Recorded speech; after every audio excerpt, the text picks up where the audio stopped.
buenos días. Iniciamos otro seminario dentro de los seminarios avanzados en conservación y restauración dentro del máster de gestión y restauración del medio natural de la Universidad de Alicante. Hoy tenemos la visita como estudiante y como participante, como ponente de los seminarios, a Jimmy Morales. Él es licenciado en Biología por la Universidad de los Andes, en Venezuela, donde ya realizó su tesis de grado en estudio de macroinvertebrados en una sucesión secundaria en el ecosistema páramo. Es máster en Ecología Tropical de la Universidad de los Andes, Venezuela, donde trabajó también en estudios sobre macroinvertebrados acuáticos en un gradiente altitudinal de páramo.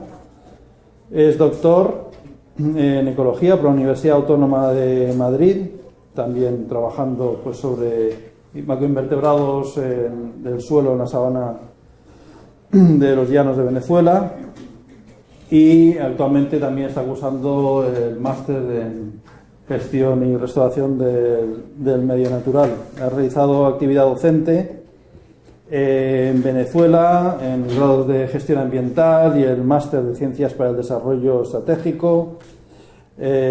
Ha tenido responsabilidades en gestión universitaria, ha sido coordinador nacional del grado en Gestión Ambiental y coordinador del Centro de Estudios Ambientales de la Universidad de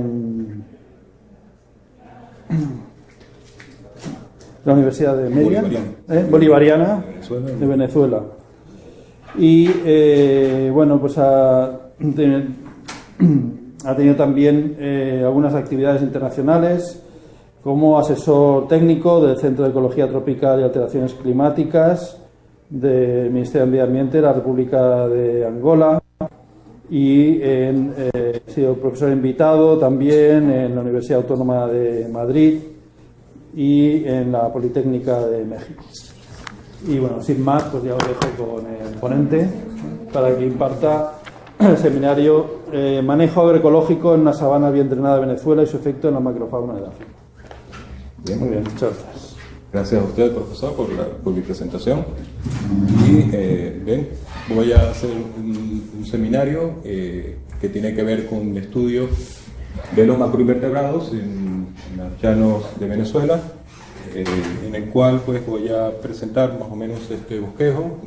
Primero un contexto acerca de las sabanas en Venezuela, el manejo del suelo en estas sabanas, sobre todo en las sabanas bien drenadas, el estudio de los macroinvertebrados edáficos y su importancia, y cómo afecta este manejo a estos macroinvertebrados en estas sabanas, unos resultados de los estudios que allí se desarrollaron en función de esto y unas conclusiones de estos estudios.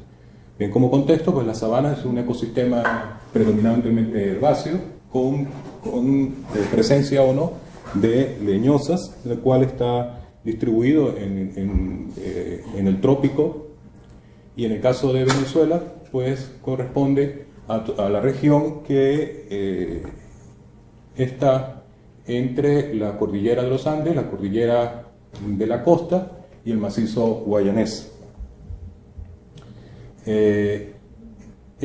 Como factores ecológicos dentro de lo que es las sabanas tenemos el principal, que es el clima, en el cual se presentan 6 meses de lluvia, 6 meses de sequía, y en el caso de la sequía pues sí se presenta un déficit hídrico importante, 6 meses justamente de déficit hídrico importante, en el cual se puede ver, por ejemplo, en estas imágenes, cuál es ese contraste en el ambiente. Y en esta otra imagen, donde se puede ver ese contraste entre lo que es la sequía y la lluvia, y este que fue en el lugar del trabajo de campo que se desarrolló de los macroinvertebrados.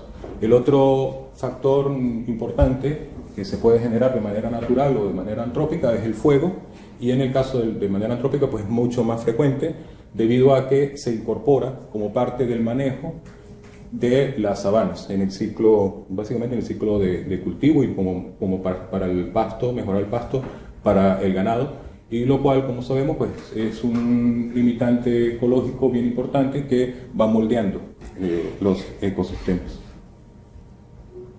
En el caso de los suelos, las sabanas de Venezuela pues tienen, que están en esta zona, van desde suelos jóvenes que están cercanos de la zona de los Andes venezolanos hacia la zona oriental, yendo en un gradiente de suelos jóvenes a suelos más evolucionados. Los suelos de la zona oriental, que justamente son suelos bastante arenosos, con bajos contenidos de materia orgánica, baja fertilidad, y precisamente por ello, por ser tan arenosos, son suelos bien drenados, y es donde nosotros desarrollamos el estudio. Esta confluencia entre lo que son los tipos de suelo y los tipos o las variaciones que pueden haber desde el punto de vista climático da origen a unas diferentes tipos de sabanas completamente abiertas, sin presencia prácticamente de árboles, y sabanas que pueden tener presencia de árboles que, dependiendo de la densidad de estos árboles, pues pueden ser sabanas cerradas o sabanas arboladas. Podemos tener también un mosaico, por ejemplo en el bioma la Gran Sabana, un paisaje bien importante en la zona centro-sur o suroriental del país, en el cual pues tenemos sabanas abiertas, sabanas arboladas y bueno, bosques de galerías que van asociados a cuerpos de agua. Dentro de lo que es las sabanas, como característica también tenemos que tiene una alta biodiversidad. Tenemos más de 340 especies vegetales, en las cuales pues tenemos gramíneas. Más que una gran riqueza o diversidad, pues es más una alta densidad de gramíneas, así como también una gran diversidad de arbustos y de leñosas, con unas características bien particulares en cuanto a su corteza como medio para protección contra el fuego. En cuanto a la fauna, tenemos más de 610 especies de peces, donde tenemos, por ejemplo, una especie de piraña, una especie de anguila de agua dulce, comúnmente conocida como temblador, y es porque, bueno, pide descargas eléctricas, y en el llano, en esta sabana, las personas que logran encontrarse con una de estas, justamente uno los ve temblando, por eso el nombre de temblador de estos peces. Tenemos una alta diversidad también de anfibios, dentro de los reptiles más de 100 especies de reptiles, donde está el caimán del Orinoco como su máximo representante en cuanto a especie en peligro de extinción, la tortuga del Orinoco, Rao, y nuestra anaconda. Tenemos más de 300 especies de aves, donde la más característica o más vistosa pues la guacamaya, ¿no? Y las coracoras cuando andan en bandadas en el llano. En cuanto a mamíferos, tenemos más de 155 especies registradas, como una de las más representativas de la región, el capibara o el chigüire, como lo llamamos nosotros, y también el delfín de agua dulce, el cual es un indicador muy importante de estos ecosistemas allí en la zona.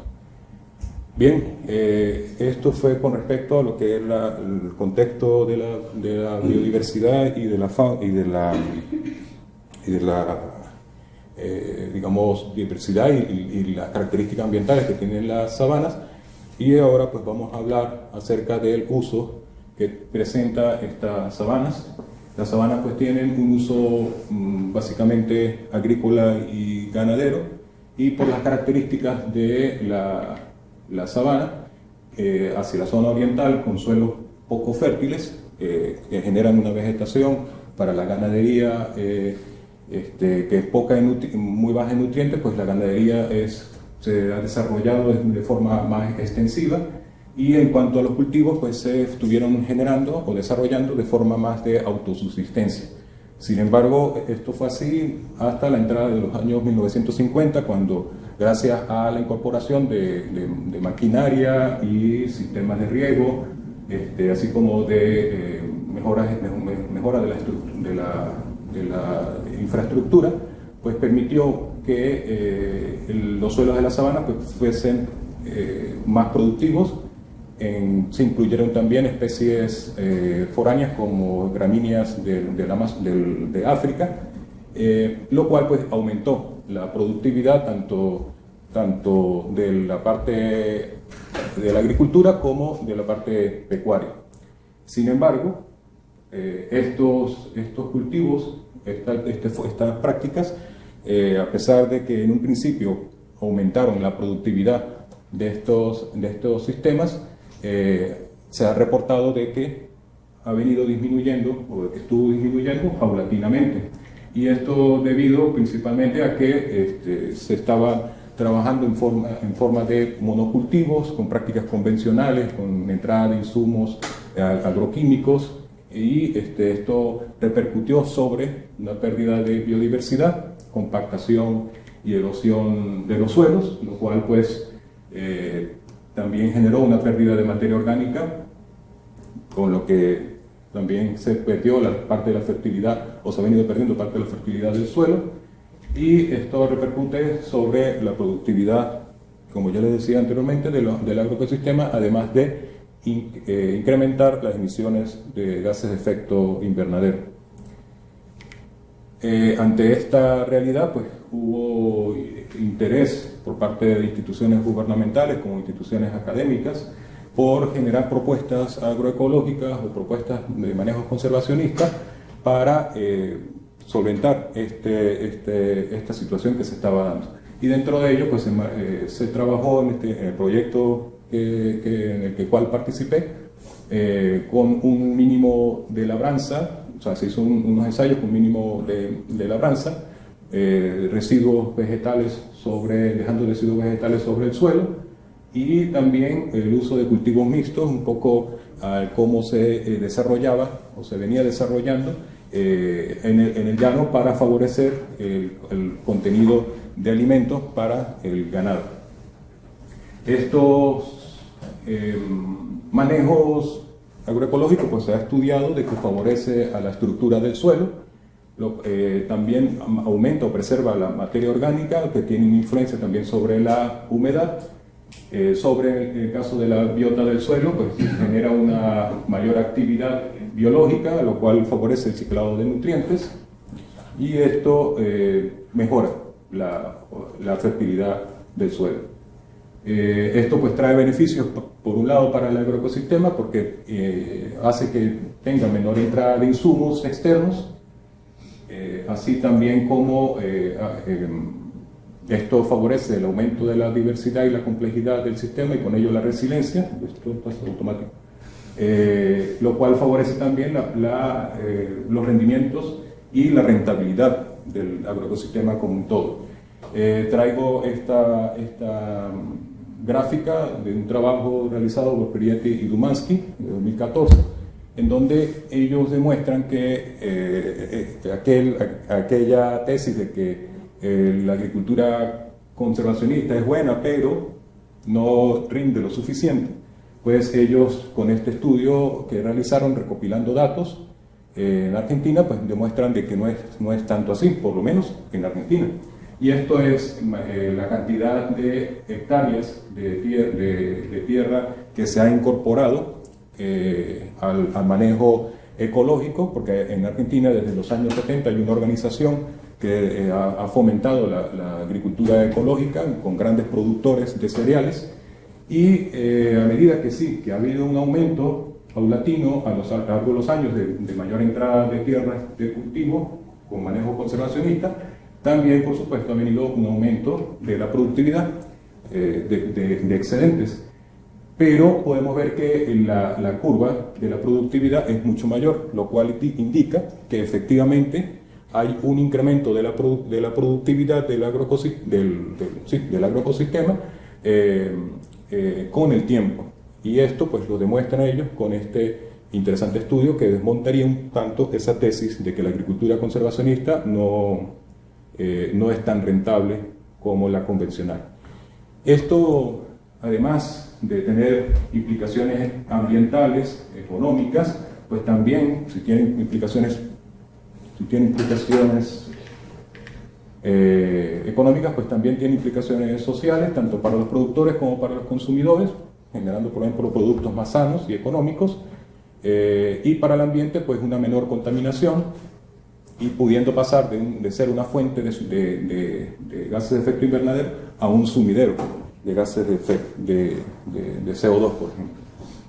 Sin embargo, para poder llegar a esto, tenemos que conocer bien todos los diferentes factores que confluyen en lo que es el agroecosistema, donde participa la tecnología, la parte social, lo cultural, lo económico, lo político y por supuesto la parte ambiental, ¿no? Tenemos que conocer cómo es la confluencia de todos estos factores en el agroecosistema para poder tener manejos exitosos, porque también es cierto que no una práctica conservacionista en un lugar puede que en otro lugar no genere los mismos resultados.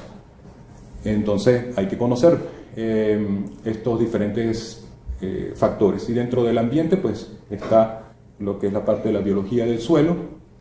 De acuerdo a su tamaño, Swift 1979 los clasifica en microorganismos, organismos menores a 0,2 milímetros, mesoorganismos o la mesofauna que va de 0,2 a 2 milímetros, y los macroorganismos o macroinvertebrados o macrofauna que son aquellos mayores a 2 milímetros, donde podemos encontrar lombrices de tierra, los pilópodos, algunas larvas de insectos.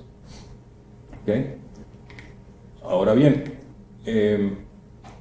¿por qué estudiar los macroinvertebrados? Y bueno, pues desde los albores de la humanidad, desde el antiguo Egipto, ya se tenía el registro de que las lombrices de tierra eran considerados unos animales bien importantes en lo que era la producción agrícola, pero más recientemente, este señor que lo conocemos como el padre de la evolución, contemporáneo de la teoría de evolución, también se fijó en la importancia que tienen las lombrices de tierra, por ejemplo, en el ciclado o en la descomposición de la necromasa, y justamente este dibujo es de una publicación de un libro en la cual él habla de las acciones de las lombrices de tierra, el cual fue publicado en 1981, un libro bien divertido de unas 300 páginas, en donde además habla de la inteligencia que tendrían las lombrices de tierra.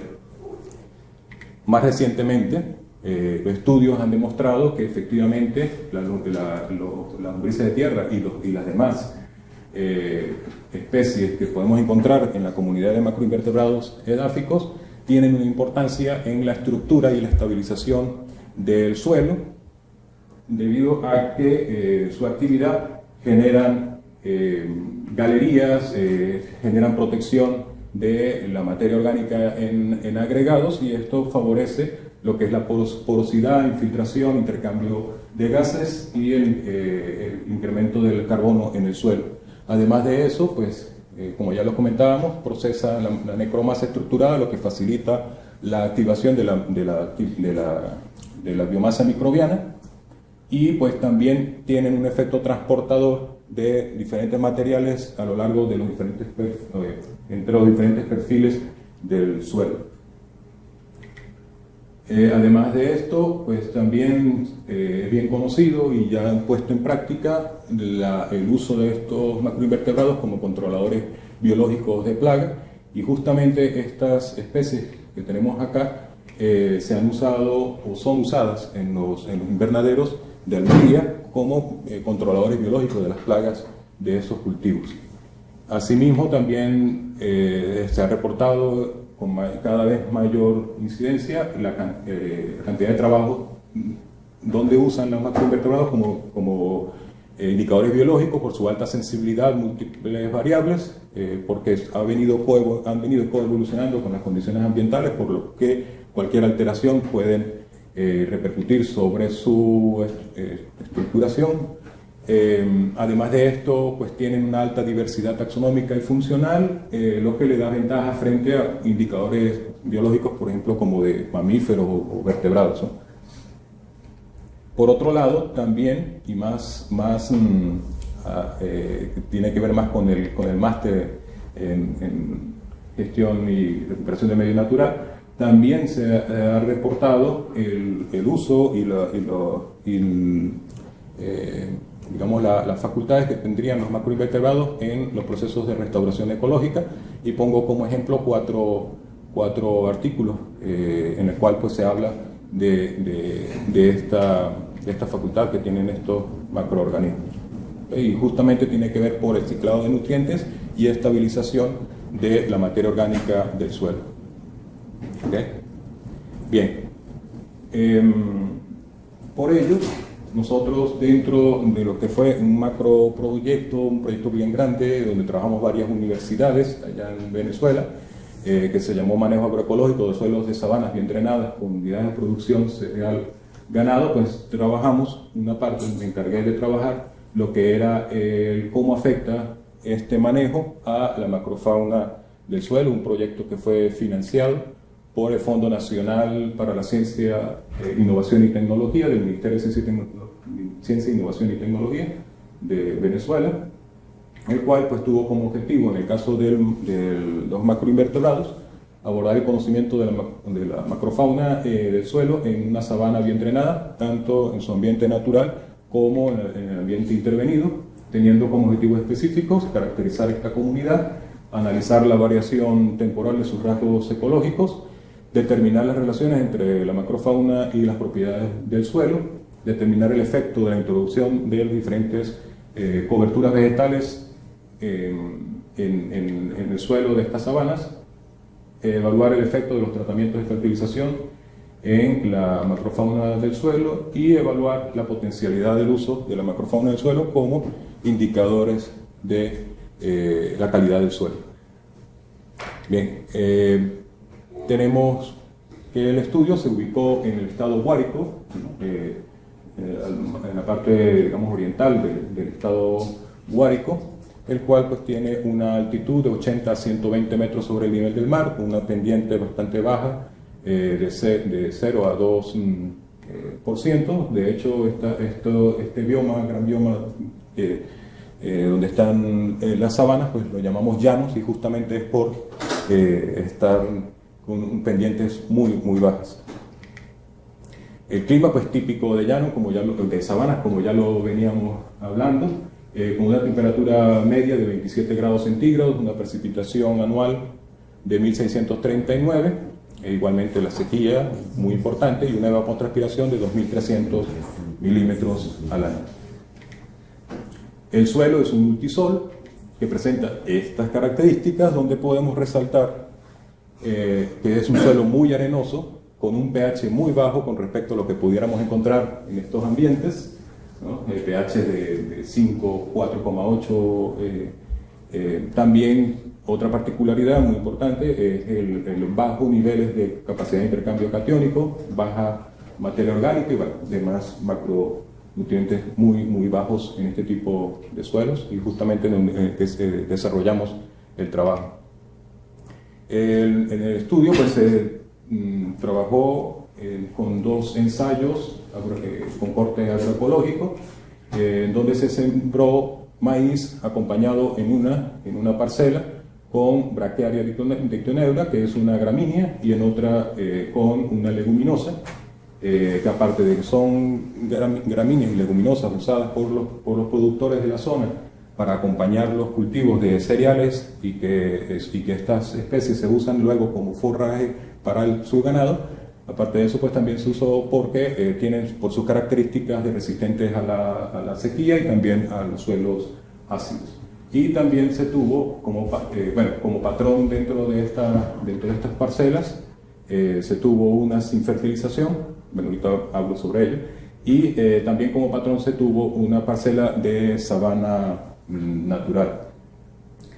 La fertilización fue la misma en todas en cuanto a nitrógeno y potasio, pero sí hubo diferencia fue con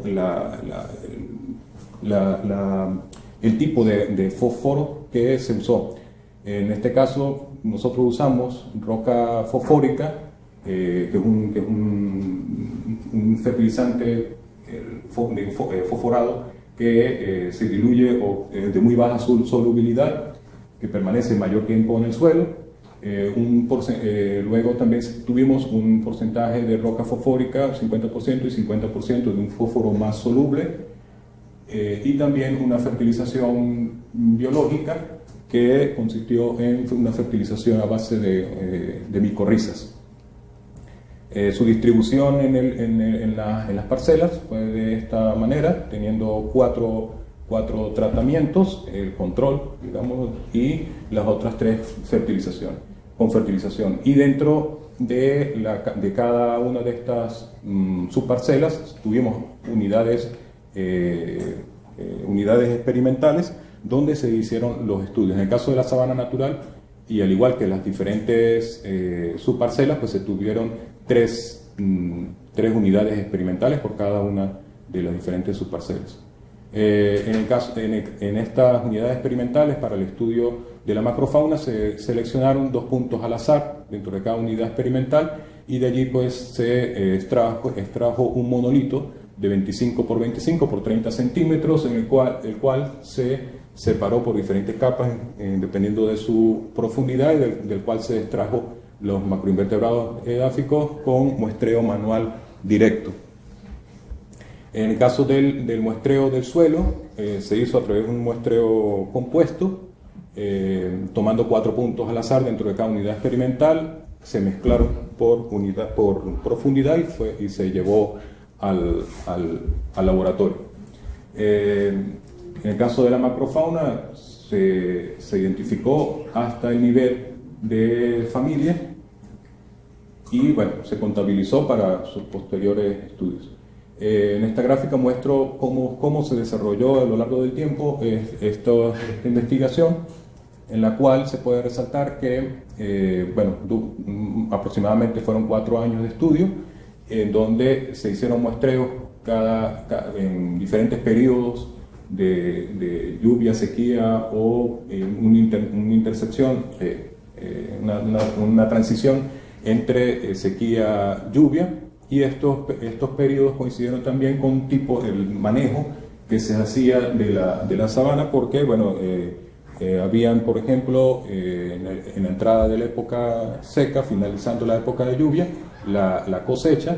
En el periodo seco se caracterizó por la entrada de ganado a las parcelas de cultivo para el consumo, un pastoreo controlado, y esto pues marcó lo que fue el manejo agroecológico de este ensayo. Bien, con los tratamientos estadísticos, descriptiva, inferencial, multivariada, en lo que fue la evaluación de los posibles indicadores a través de la clasificación de familias en función de la presencia, ausencia o las diferentes densidades que allí se encontraban. También se hicieron comparaciones entre las parcelas usando el índice de diversidad, índice de similaridad de Sorensen. Hay un índice que relaciona la densidad de lombrices de tierra versus la cantidad de termitas, que se ha usado para comparar diferentes ambientes en función de la calidad del suelo. Bien, como resultados tenemos que en lo que fue la caracterización de la macrofauna asociada o de la sabana natural, que tuvo una densidad de 243,5 individuos por metro cuadrado, una riqueza de 32 familias en 11 órdenes, con una diversidad media de 4,5 familias. Los órdenes más importantes fueron Coleoptera, Hymenoptera, Isóptera y Haplotáxida, y las familias más dominantes, Formicidae, Termitidae, Glossoscolécidae, que fue una familia de lombrices de tierra, y Carabidae. Con respecto a otros estudios, en ambientes similares encontramos una baja densidad, sin embargo, la riqueza fue más alta que la encontrada en otros estudios en ambientes similares. y esto habla un poco de lo que es estos ambientes extremos con muy baja fertilidad, con poca retención de agua, que desfavorece a poblaciones grandes dentro de los invertebrados, pero que esto a su vez favorece una mayor riqueza. La dominancia, y lo otro también que encontramos es que estos 4 órdenes son dominantes comunes en diferentes ambientes a lo largo del mundo, del planeta. Bien, en cuanto a la variación temporal de los macroinvertebrados, podemos observar rápidamente que sus rasgos ecológicos, densidad, riqueza y diversidad, tienden a disminuir con el tiempo, ¿no? Esto es algo que quiero que fijemos, porque esto cambia un poco cuando se estudia el efecto que tiene el manejo agroecológico en los macroinvertebrados. Esta disminución que se tuvo en el tiempo pues está asociado a cambios en la conductividad eléctrica y con mayor fuerza, digamos así, porosidad del suelo. A medida que se avanzó en el tiempo, en la sabana natural aumentó la porosidad, y esto explicó de alguna manera los cambios que ocurrieron en cuanto a los rasgos ecológicos de los macroinvertebrados.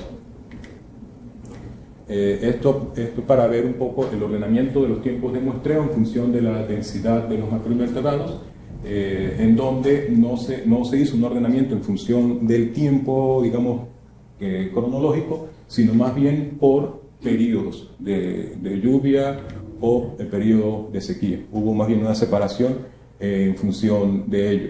Y podemos encontrar dentro de las variables que fueron las únicas 2 variables que fueron significativas en función del mínimo, el valor crítico de correlación de Spearman, que fue la microporosidad y la macroporosidad. Encontramos este gradiente para el eje 3 del RDA.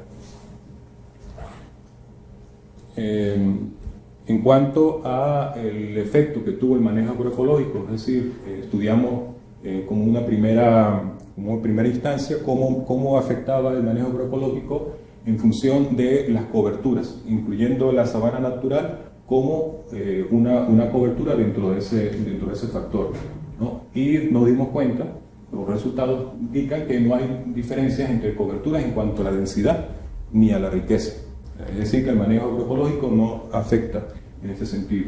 Sin embargo, en cuanto a la diversidad, sí hubo diferencias significativas, teniéndose que la diversidad en la bractearia, que es la gramínea, pues fue menor en cuanto a diversidad, comparándola con la sabana natural.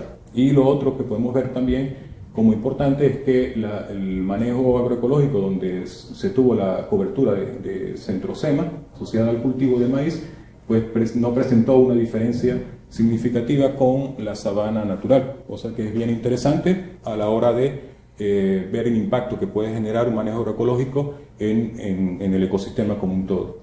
Y esto pues estuvo asociado a la porosidad del suelo, donde en la cobertura de Brachiaria dictioneura fue menor.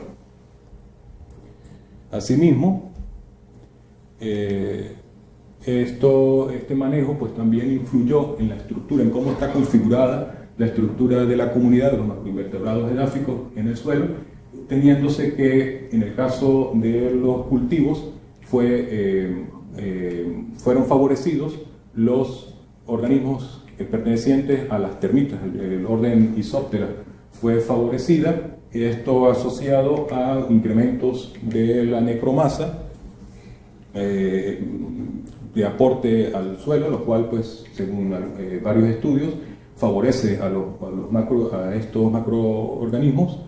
Y por otro lado, también el sistema radicular de la braquiaria, de esta gramínea, es más denso, más entramado, y además genera mucílago, y que de acuerdo también a varios estudios, pues eso favorece las poblaciones de termitas. Y esto hizo que la parte equitativa de la comunidad cambiara en relación a la sabana natural.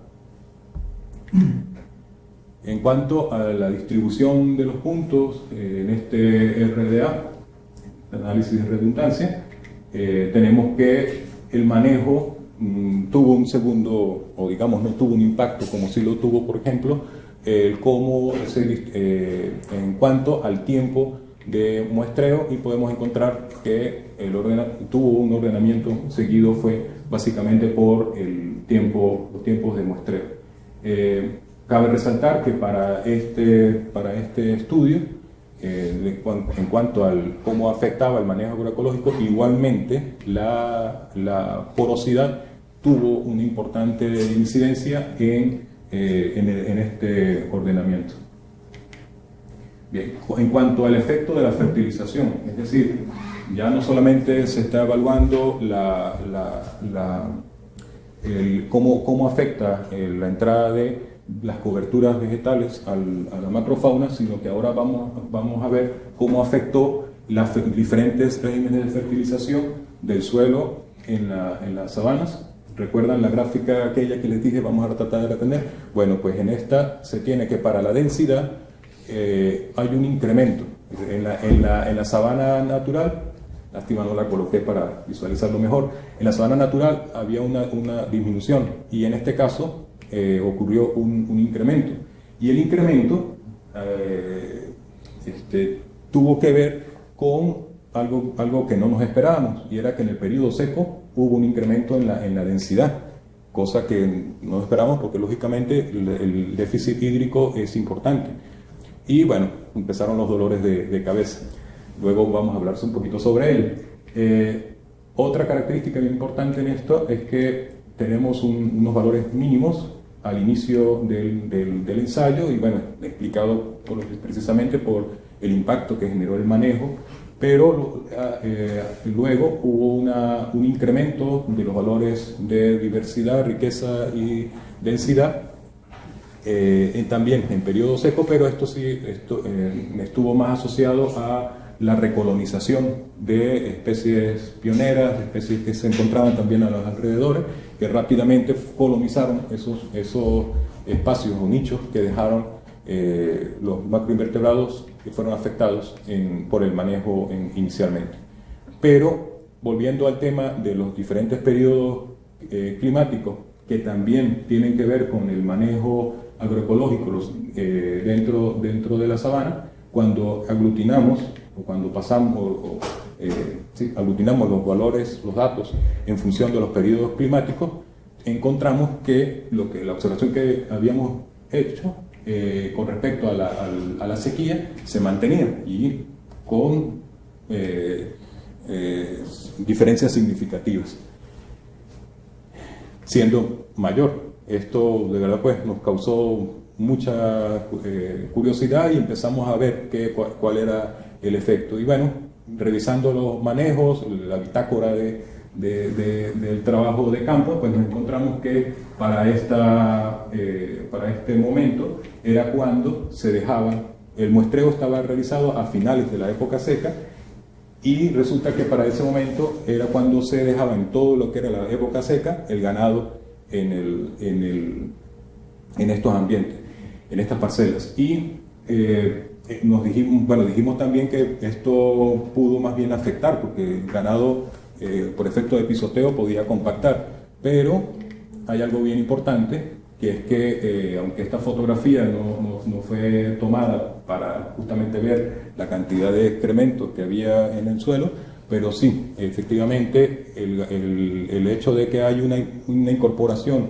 de material incluso procesado hizo que los valores tanto de densidad como de riqueza fueran mayor en la época seca, cosa que no nos esperábamos, pero que fue explicado justamente por ello. Entonces vemos cómo este tipo de manejo puede favorecer algunos rasgos ecológicos de la comunidad de macroinvertebrados edáficos, y que aunque no se esperaba por cuestiones de humedad en el suelo, igualmente así la pudo favorecer.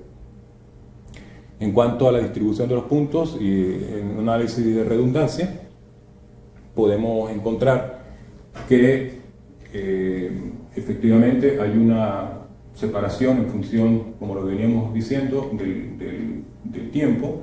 En este caso sí más se puede ver una ordenación en función de lo que era sequía, o sea, los periodos climáticos, ¿no? En este caso los de color naranja, periodo seco, y en estos T1 y T4 lo que eran los periodos de lluvia, y T3 era la transición, ¿no? Entonces podemos ver cómo en el ordenamiento se puede ver esa configuración. Y además de eso, encontramos que los muestreos que se hicieron, independientemente del tiempo y de la fertilización, también se pudo ver que hay una concentración de puntos referidos al manejo de braquiaria y hacia la parte baja del gráfico, o digamos negativa del eje 2, y hacia la parte positiva del eje 2 los puntos que correspondieron a el centrosema macrocarpum. Y esto pues tiene que ver un poco con lo que les comentaba, que en el caso de la braquiaria dictoneura pues hubo una mayor concentración de necromasa, también por el sistema radicular, que influyó en la densidad de los macroinvertebrados edáficos. Bien, como potenciales bioindicadores, en esta tabla quise tener de manera más gráfica las diferencias entre los diferentes grupos que podemos encontrar. Tenemos un grupo común de macroinvertebrados, grupos ya que son exclusivos de algunas coberturas. Por ejemplo, este grupo ausente en la sabana natural, o sea, exclusivo de suelos intervenidos. Este es exclusivo de la sabana natural, que desaparecieron en los cultivos, otros que fueron exclusivos del manejo agrícola que tenían la cobertura de la centrosema, otros que eran exclusivos de la otra cobertura.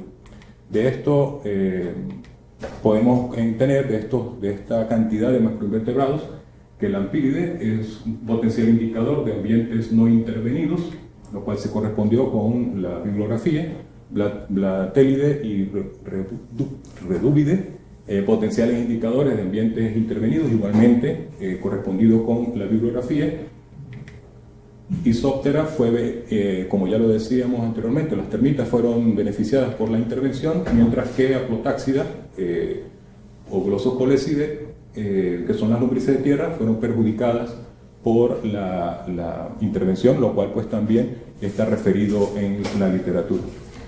Hay algo curioso acá, y es que a pesar de ser familias, que como sabemos pues pueden haber diferentes géneros, y dentro de esos géneros diferentes especies, a pesar de ello, en la literatura encontramos que son familias, es decir, sus géneros y sus especies son características de ambientes no intervenidos. Esto es algo que llama la atención porque, bueno, en una familia podemos encontrar diferentes especies que pueden tener diferentes comportamientos y ser afectadas de diferentes maneras, ¿no?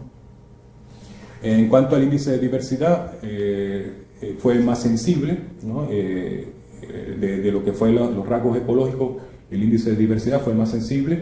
En cuanto al índice de similaridad de Sorensen, tenemos que la centrosema fue la más parecida en cuanto a la comunidad de los macroinvertebrados edáficos con la sabana natural, si tomamos ese ambiente como, digamos, el de referencia.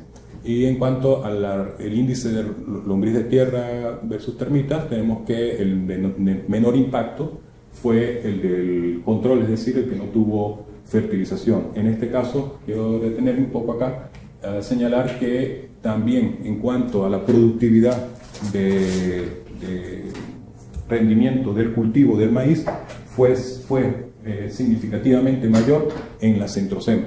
Es decir, que este manejo agroecológico, además de generar un impacto menor en la comunidad de macroinvertebrados edáficos, también generó una mayor productividad agrícola. Entonces, digamos, ya estaríamos hablando de cuál manejo usar en estos ambientes. En cuanto al análisis de redundancia, pues estaría explicando que hay una mayor diversidad de organismos hacia la parte no intervenida o de menor intervención, teniendo los suelos no fertilizados de este lado, junto con el de sabana natural, y del otro lado los intervenidos, y en donde además pudimos encontrar, un poco ya visto en la lámina anterior, los indicadores de perturbación, ¿no?, con respecto a los indicadores de los suelos no intervenidos. Y por otro lado, podemos ver que efectivamente las termitas están asociadas a los sitios intervenidos, asociados también con una mayor cantidad de materia orgánica, y en otro sentido, las lombrices de tierra asociados con sitios no intervenidos. Como conclusiones de este estudio, tenemos que se caracterizó la macrofauna de la sabana natural, en donde encontramos valores bajos de densidad, mayores valores de riqueza en función de otros ambientes, y lo cual pues puede ser beneficioso para el agroecosistema, se puede tomar en cuenta, porque esto hace que el ecosistema sea menos propenso a plagas. Por otro lado, en sabana natural se tuvo una disminución temporal de la riqueza o de los rasgos ecológicos, asociado a una disminución de las propiedades físicas del suelo. Por el contrario, en la sabana intervenida pues hubo un aumento de la densidad asociado al tipo de manejo que allí se desarrolló. En general, el cultivo no tuvo un impacto significativo, un impacto negativo significativo en la macrofauna, aunque Termítide fue ampliamente favorecida, y que el impacto que se generó fue más producto de las condiciones climáticas que del manejo como tal. Se determinaron las relaciones entre la macrofauna y las propiedades edáficas del suelo, teniendo mayor incidencia a aquellas que estaban referidas hacia lo que era la porosidad del suelo.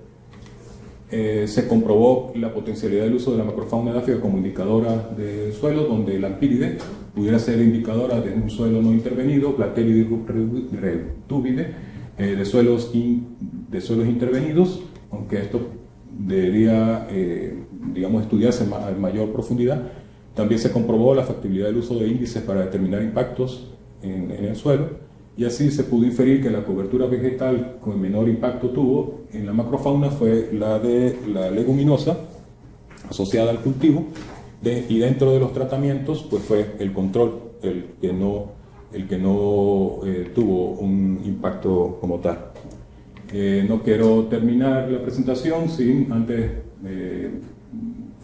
agradecer a las diferentes instituciones, universidades, Ministerio de Ciencia y Tecnología de Venezuela, y a diferentes personas, donde está la profesora Rosa Mari, que fue la coordinadora general del proyecto, profesores que tuvieron diferentes responsabilidades en diferentes áreas dentro del proyecto, profesora Zenaide, el profesor Carlos Bravo, el compañero de investigador Ignacio Castro, compañeros que me ayudaron con los muestreos, profesoras también que estuvieron en actividades de campo, técnicos de campo, el profesor Antonio de la Universidad de los Andes, que me ayudó con la parte del procesamiento de muestras en cuanto a la parte taxonómica, el profesor Raimundo Jiménez de la Universidad Autónoma de Madrid, quien fue un baluarte apoyándome en la parte de lo que era la tesis doctoral, que me ayudó a procesar también todos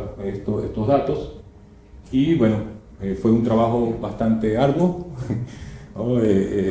Queda bastante distante de lo que son las carreteras, vías con mayores condiciones, donde encontramos, bueno, a veces casi que era mejor ir en canoas que ir en carro. Y así, bueno, de verdad que fue bien interesante, además porque tuvimos contacto directo con los productores de la zona.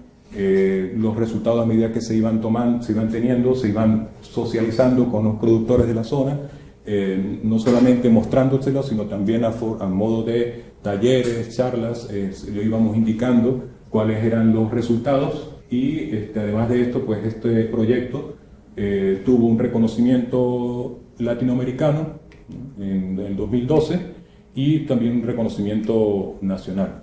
Entonces, bueno, pues fue un proyecto bien interesante, con un trabajo que dio resultados que se están aplicando ahora por los productores de la zona. Y eso es.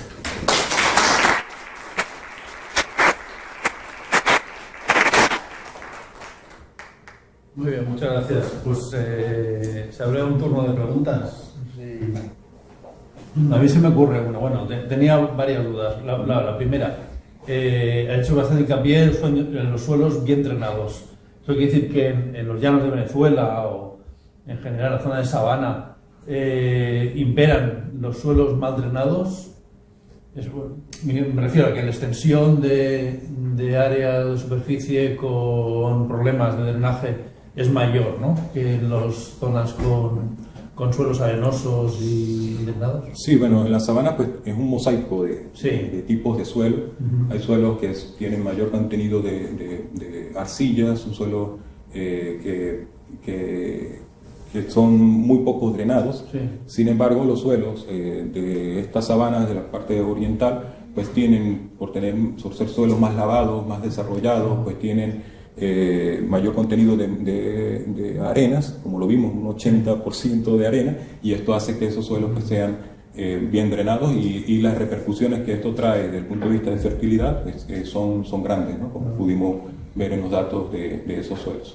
La segunda, en relación con la sabana natural, en aquellas zonas con suelos bien drenados, ¿hay una mayor proporción o mayor desarrollo de la vegetación arbórea que en las zonas con suelos con problemas de drenaje o con mayor porcentaje de arcillas? ¿Sabes si hay alguna diferencia? Sí, bueno, el porcentaje de vegetación arbórea viene dado, y eso creo que también lo comentaba la profesora Vidal, de la brasileña, que nos habló de las sabanas de cerrado, que a medida que en el suelo se favorece la retención de humedad, también existe un aumento de la proporción de vegetación leñosa. Entonces, y en los suelos donde la retención de humedad es menor, entonces se favorece la vegetación herbácea. Entonces, digamos que ese tipo de suelos, el gradiente que se puede generar en cuanto a la humedad del suelo es lo que va a determinar la presencia o no, o la densidad de árboles que pueden haber en un determinado ambiente. Incluso más que, porque por lo general se sigue un mismo patrón de 6 meses de sequía y 6 meses de abundancia de precipitaciones, pero lo que va a determinar, más que eso, lo que va a determinar la presencia o no, incluso la densidad de vegetación arbórea, es el tipo de suelo en cuanto a la retención de humedad. Sí, porque, bueno, en general el bioma de sabana, el resto en otros continentes, pues la precipitación media estaría pues de 300, 500, 600 milímetros, y ahí llueve bastante más, ¿no? Sí, sí. Entonces, claro, sería esperable, pues a lo mejor un bosque seco, más que una sabana. Entonces, a lo mejor lo que condiciona precisamente son los suelos. Exactamente. El desarrollo. Otra cuestión que quería preguntar. Cuando has expuesto la evolución de diversidad, abundancia, etcétera, en sabana natural, has indicado que había una disminución debido al aumento de porosidad. Entonces, ¿no? O estaba relacionado con la porosidad, sí, en algún momento, creo. Sí. Entonces, no acabo de ver. ¿Esas parcelas de sabana natural procedían antes de suelos que habían estado trabajados o habían sido naturales siempre? ¿El tema de incendios o de pastoreo, todo eso, ha afectado? ¿Ha habido alguna modificación en el régimen? Se me olvidó decir también, para que, digamos, tener un poco claro el manejo, es que la sabana natural pues tiene específicamente de este ecosistema donde se hizo el trabajo, tiene un manejo ya histórico de ganadería extensiva. Entonces, cercar una sabana natural sin ese manejo pues no era lo típico. Entonces la sabana natural tuvo también presencia de pastoreo controlado, y que nosotros pudimos asociar esa disminución de la porosidad en el suelo con el pastoreo que allí se generó, con el pisoteo que generó una compactación, y lógicamente eso disminuye la porosidad del suelo.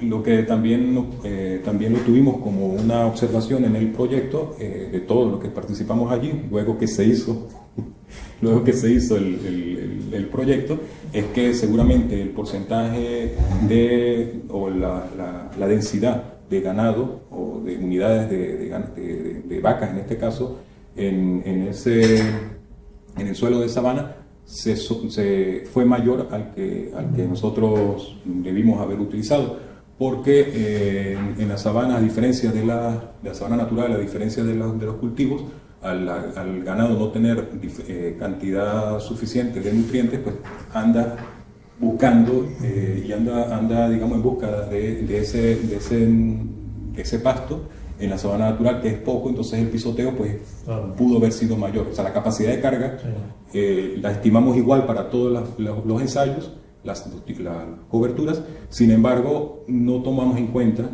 que en sabana natural la capacidad de carga era mayor que en la sabana, a pesar de que era la misma cantidad de cabezas de ganado.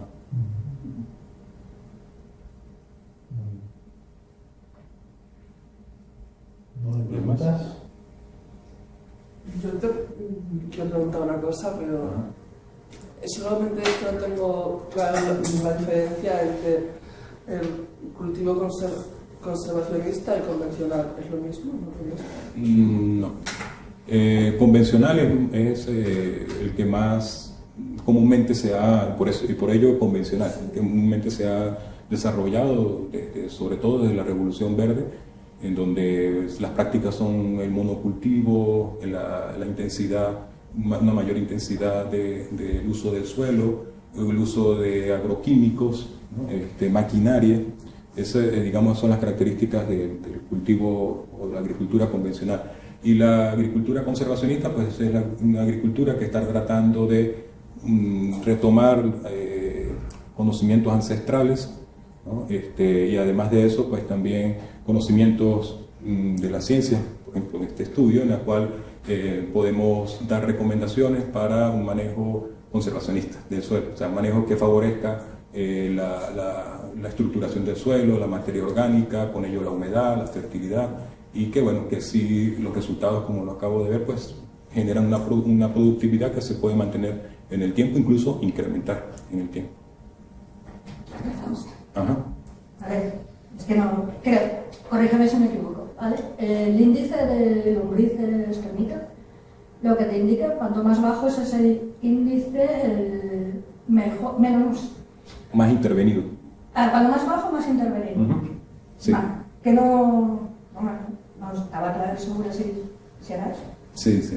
Sí, porque en la literatura se ha encontrado, y bueno, de hecho también nosotros lo encontramos, de que las termitas son favorecidas por manejos agroecológicos en suelos, mientras que las lombrices de tierras pues parecían ser más desfavorecidas por ese tipo de manejo.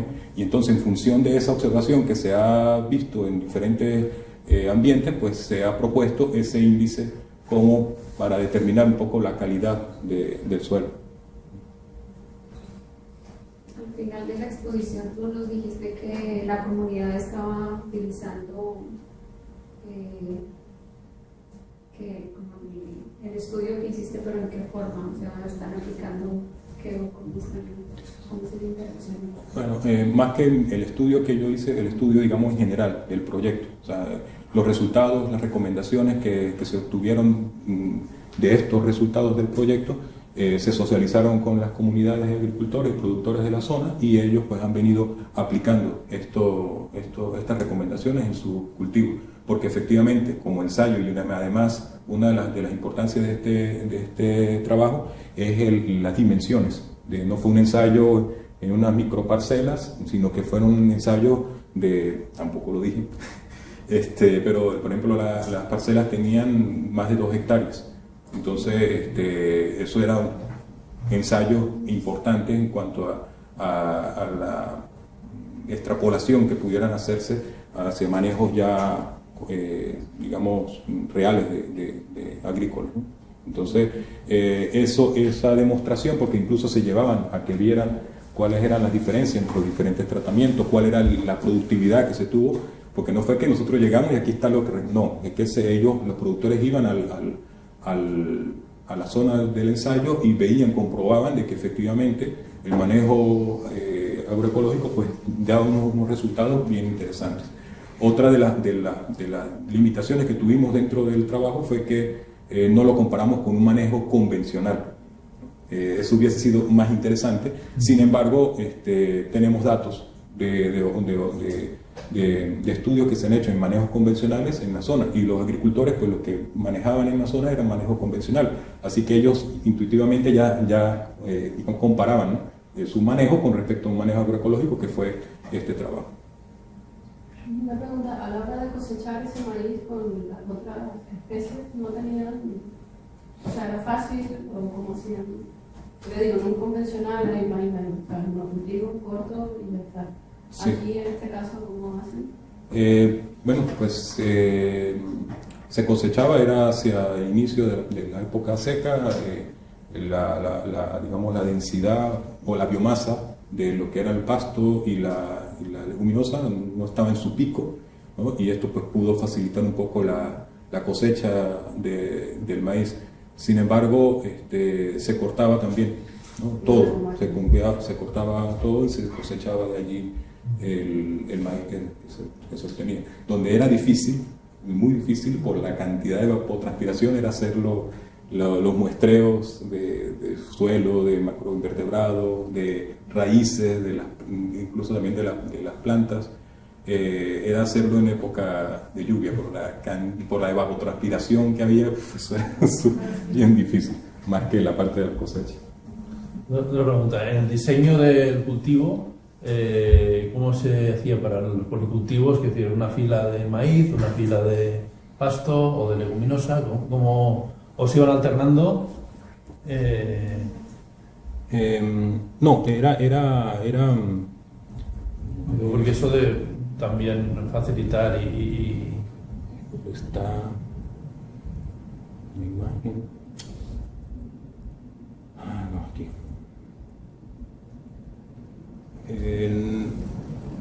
¿Dónde está? ¿Más abajo? No, bueno, lo que mientras la consigo. aquí, bueno, sí. No. Por toda la arriba. Eso.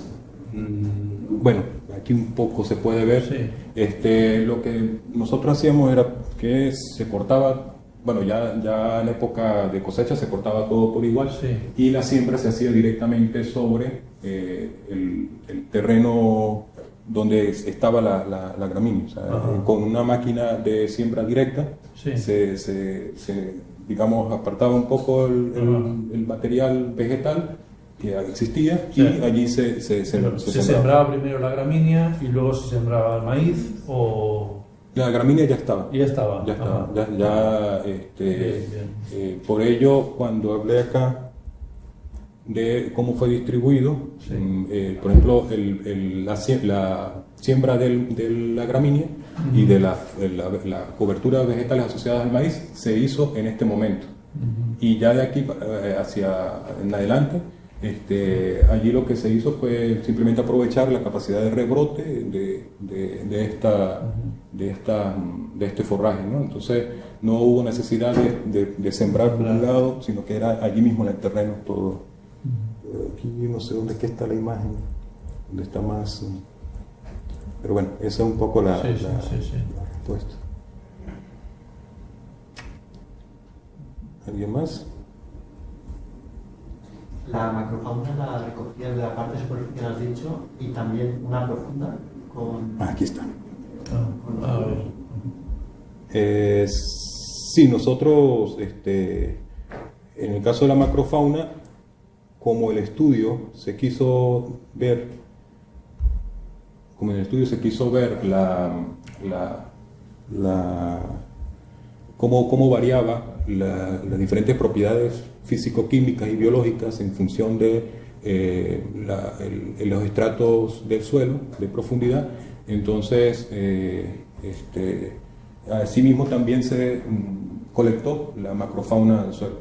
Entonces teníamos una mayor, por ejemplo, abundancia, riqueza y diversidad en los estratos superiores que en el estrato inferior. Eso fue un dato que, bueno, que es también conocido en la literatura, ¿no? A medida que se desciende, pues la densidad disminuye. Y bueno, este es un poco el ejemplo, ¿no? Estaba no por hileras, sino que crecían juntos, ¿no? Sí, sí, sí. Okay. ¿Alguien más? Muy bien, pues muchísimas gracias.